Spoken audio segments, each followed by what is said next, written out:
নমস্কাৰ আজি মই আপোনালোকক অতি সহজতে সাদৰ দহি বাটিবলৈ দেখুৱাম আৰু আপোনালোকে যদি আগৰ দহি বটা ভিডিঅটো চোৱা নাই তেন্তে ডেসক্ৰিপচনত লিংক দিয়া আছে আৰু ওপৰৰ আই বুটামত ক্লিক কৰি ভিডিঅটি চাব পাৰিব এতিয়া আহক দহি বটা আৰম্ভ কৰো দহি বটাৰ আগতে সাদৰখনৰ ওপৰত গধুৰ বস্তু এটা দি লব যাতে সাদৰখন লৰচৰ হৈ নাথাকে দহি বাটোতে আমি এতিয়া সাদৰখনৰ এইদৰে ৰছীডাল বান্ধি লম ৰছীডাল অলপ দীঘলকে থব যাতে দহি বাটিবলৈ অলপ সহজ হয়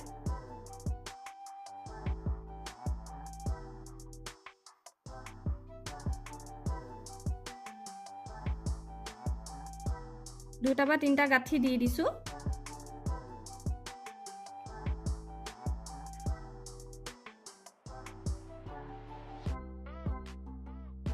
ৰছী দুইডালৰ মাজত দহি গিডাল দি লব এইদৰে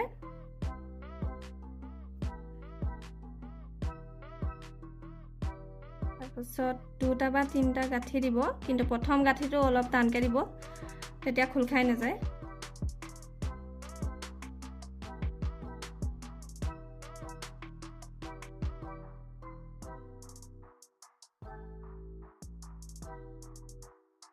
অলপ মিলাই লব দহিটো তেতিয়া দেখিবলৈ ভাল লাগে এয়া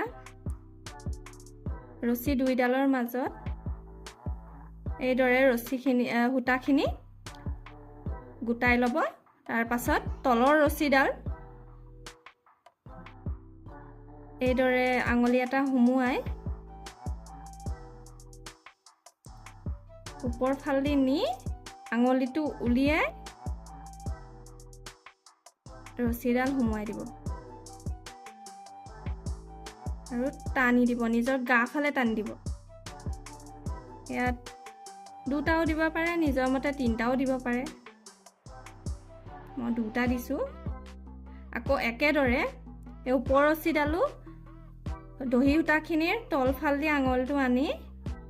এইদৰে আঙুলিটোৰ তল ফাল দি ৰছীডাল আনি আঙুলিটো উলিয়াই ৰছীডালৰ পৰা সূতাডাল সোমাই দিব লাগে একেবাৰে সহজ আপোনালোকে চেষ্টা কৰিব পাৰিব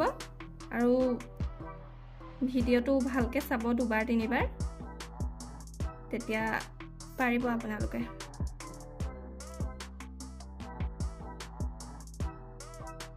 হৈ গ'ল আমাৰ দহিটো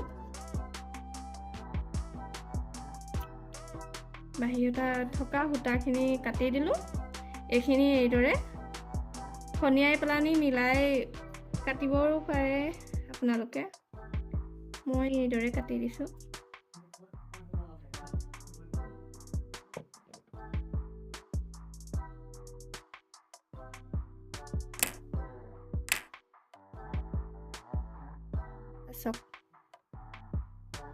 কিমান ধুনীয়া হৈছে মই আগতীয়াকৈ এই চাদৰখনৰ